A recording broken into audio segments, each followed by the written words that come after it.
வருகின்ற தேர்தல் ஏப்ரல் 23 நடைபெறுகின்ற தேர்தல் அதிமுக கட்சியைச் சேர்ந்த நிர்வாகிகள் மகிழ்ச்சி அடைகின்ற தேர்தல், நாட்டு மக்கள் மகிழ்ச்சி அடைகின்ற தேர்தல், திமுகவுக்கு முடிவுரை எழுதுகின்ற தேர்தல். அப்படி ஒரு தேர்தலை மக்கள் தீர்ப்பை கொடுக்க இருக்கின்றார்கள். திமுக ஆட்சியை வீட்டுக்கு அனுப்ப இருக்கின்றார்கள். எடப்பாடியாரை கோட்டைக்கு அனுப்ப இருக்கின்றார்கள். சென்னை செயின்ட் ஜார்ஜ் கோட்டை கொத்தளத்திலே தேசிய கொடியை நமது தலைவர் எடப்பாடியார் ஏற்றுகின்ற காலம் வந்து இருக்கிறது. ஒரு அற்புதமான எதிர்காலத்தை நோக்கி அதிமுக சென்று கொண்டிருக்கிறது. யார் ஆட்சி அமைப்பார் என்று மக்கள் பட்டிமன்றம் நடத்துகிறார்கள். டிவியிலே 22 கட்சி கூட்டணி 0.000.1% கட்சி எல்லாம் ஒரு கட்சி என்று திமுக சென்றிருக்கிறது. ஆனால் அதிமுக அண்ணா திராவிட முன்னேற்ற கழகம் 25% குறையாத பிஜேபி 10% ஓட்டு வங்கி வைத்திருக்கிறது. அம்மா மக்கள் முன்னேற்ற கழகம் 5% ஓட்டு வங்கி வைத்திருக்கிறது. பாட்டாளி மக்கள் கட்சி 5% ஓட்டு வங்கி வைத்திருக்கிறது. எப்படி அதற்கு போக துணை கட்சிகள் பல்வேறு கட்சிகள் எப்படி சேர்த்தாலும் 46-48% ஓட்டுகளை பெற்று அதிமுக ஆளுகின்ற இடத்துக்கு வரும். எடப்பாடியார் முதலமைச்சராக வருவார். இன்றைக்கு எங்கு பார்த்தாலும் கொலை கொள்ளை கற்பழிப்பு. எந்த இடத்துக்கு போக முடிகிறதா? புகழ்பெற்ற அண்ணா பல்கலைக்கழக வளாகத்திலேயே ஒரு மாணவியை கற்பழித்தார்கள். ஒரு மாணவிக்கு பாலியல் தொல்லை செய்தது யார்? திமுக. அதுபோல் அண்ணா நகர் பகுதியில் பயின்று சிறுமிக்கு பாலியல் தொல்லை செய்தது யார்? திமுக. திமுக கொடியேற்றிய காரில் ஈசிஆர் ரோட்டில் பெண்களை, பள்ளிக்கூட மாணவிகளை, கல்லூரி மாணவிகளை காரிலே தொடர்ந்தது யார்? திமுக கொடியேற்றிய வண்டி திமுக கட்சியை சேர்ந்தவர்கள். கிருஷ்ணகிரியில் 2 வயது குழந்தையை திமுக பிரமுகரே பாலியல் செய்து கொலை செய்திருக்கிறார். ஆக 5 ஆண்டுகளிலே திமுக ஆட்சி கொண்ட 5 ஆண்டுகளிலே 30 லாக்அப் டெத், காவல் நிலைய மரணங்கள்.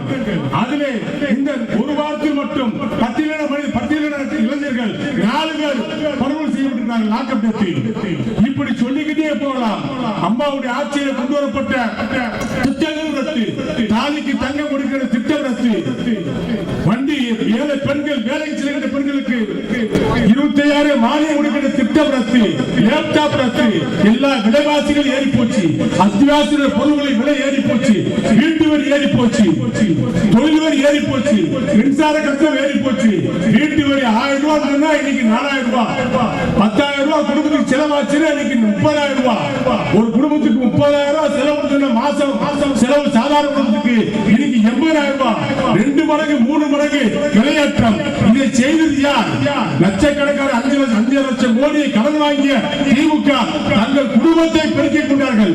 பலமான குடும்பமாக திமுக கட்சியை சேர்ந்தவர்கள் உருவாக்கி கொண்டு இந்த நாட்டை கடன்கார நாடாக தமிழ்நாட்டை உருவாக்கியவர் ஸ்டாலின். அவருக்கு படிப்படை கொடுக்கின்ற விதமாகத்தான் இந்த ஆர்ப்பாட்டம்.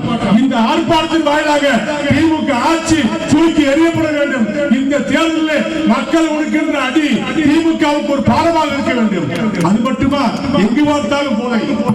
கல்லூரி மாணவர்கள் மத்தியிலே கையிலே கஞ்சா, பள்ளி மாணவர்கள் பள்ளிக்கூடத்துக்கு முன்னாடி கஞ்சா வியாபாரம், தடுக்கின்ற இடத்திலே காவல்துறை இருக்க வேண்டிய காவல்துறையுடைய கைகள் கட்டப்பட்டிருக்கிறது. ஆக போதைப் பொருள் வழக்கத்திலே போதைப் பொருளை கை செய்யப்படுகின்றவர்கள் அத்தனை பேரும் திமுக முக்கிய பதவி. அயலகத்தினுடைய துறைச்சியாளர் அவர்தான் 2000 கோடி போதைப் பொருளோடு மாட்டுகிறார். இப்படி செய்திகள் வந்தவண்ணம் இருக்கிறது. ஆக ஒட்டுமொத்தமாக திமுக ஆட்சியில் கொள்ளைக்காராக இந்த தமிழகத்தை மாற்றியவர் திமுக ஆட்சியை சேர்ந்த அதிகாரத்தில் இருக்கக்கூடியவர்கள். இதை மாற்ற வேண்டும், இதை உடைக்க வேண்டும் என்று சொன்னால் அற்புதமான ஒரு நல்லாட்சி வேண்டும். கிட்டி திருடு அங்கே திமுக எம்எல்ஏ ஹாஸ்பிட்டல் இருக்கு திருச்சியில. அங்க கிட்டிய இளைஞர்களை கூப்பிட்டு அவங்களுக்கு குறைஞ்ச ரூபாயை கொடுத்து கிட்டியை வாங்கி திருடி அதை அதிக நேரத்துக்கு வித்து கோடீஸ்வரராக. இதை தடுக்கின்ற இடத்தில் இருக்கக்கூடிய திமுக ஆட்சி அதை கண்டுகொள்ளவில்லை. இப்படி சொல்லிக்கிட்டே போகலாம். தொடர்ந்து திமுக ஆட்சியிலே பல கொள்ளை, கொலை, கற்பழிப்பு, பாலியல் வன்கொடுமை, சிறுமிகளை நோக்கிதான் கையவர்கள் வருகிறார்கள். போதையை போட்டுக்கிட்டு என்ன செயல்முறை தெரியாமல் சிறுமிகள் முதல் கொண்டு வயதான முதியவர் வரை கற்பழிக்கின்ற கொடூரத்தை தமிழகத்திலே பார்த்து கொண்டிருக்கின்றோம். இதையெல்லாம் தீர்க்க வேண்டும், இதையெல்லாம் போக்க வேண்டும். குற்றவாளிகள் கை செய்யப்பட வேண்டும். சட்டத்தின் ஆட்சி நடத்த வேண்டும் என்று சொன்னார். அண்ணா திமுக கூட்டணி ஆட்சிக்கு வர வேண்டும். எடப்பாடியார் தமிழ்நாட்டில் முதலமைச்சராக வர வேண்டும். என்டிஏ கூட்டணி வெற்றி வர வேண்டும். எங்கு பார்த்தாலும் என்டிஏ கூட்டணியுடைய அலை இன்றைக்கு தமிழகத்தில் வீசுகிறது. இங்கே இருக்கின்ற கட்சி நிர்வாகிகளை, பொதுமக்களை அத்தனை பேரையும் கரங்கூப்பி கேட்டுக்கொள்கிறேன். விருதுநகர் சீமையிலே இந்த தேசபந்து மைதானத்தினுடைய இந்த அருகில் நடக்கின்ற இந்த ஆர்ப்பாட்டம் இந்த மாவட்டத்துடைய 7 தொகுதிகளிலும் அண்ணா திமுக கூட்டணி எடப்பாடியார் அறிவிக்கின்ற வேட்பாளர் வெற்றி பெற்றார் என்ற வரலாற்றை உருவாக்குவோம். அண்ணா திமுக ஆளுநர் இடத்திற்கு வரப்போகிறது. கஷ்ட காலங்கள் நீங்க போகிறது. விலைவாசிகள் குறைக்க போகிறது. நிம்மதியான ஒரு ஆட்சி, நிலையான ஒரு ஆட்சி, சட்டத்தின் ஆட்சியை எடப்பாடியார் வழங்குவார் என்று சொல்லி உங்கள் அத்தனை பேருக்கு நன்றியை சொல்லி நான் கோஷம் இடுகிறேன். அந்த கோஷங்களை நீங்கள் மறுக்க அடுபடி கேட்டுக்கொள்கிறேன். கண்டிக்கிறோம் கண்டிக்கிறோம் கண்டிக்கிறோம் கண்டிக்கிறோம் கண்டிக்கிறோம் கண்டிக்கிறோம் கண்டிக்கிறோம் ஸ்டாலின் அரசை கண்டிக்கிறோம். ஸ்டாலின் அரசை கண்டிக்கிறோம். விடியா திமுக அரசை கண்டிக்கிறோம். விடியா திமுக அரசை கண்டிக்கிறோம். கண்டிக்கிறோம் கண்டிக்கிறோம் கண்டிக்கிறோம் கண்டிக்கிறோம் முதலமைச்சரை கண்டிக்கிறோம். கண்டிக்கிறோம். தமிழ்நாடு முதலமைச்சரை கண்டிக்கிறோம். தமிழ்நாடு முதலமைச்சரை கண்டிக்கிறோம். 8 திக்கும் போதைப் பொருள், 8 திக்கும் போதைப் பொருள், 8 திக்கும் போதைப் பொருள், 8 திக்கும் போதைப் பொருள் புழக்கத்தை கட்டுப்படுத்த முடியாது.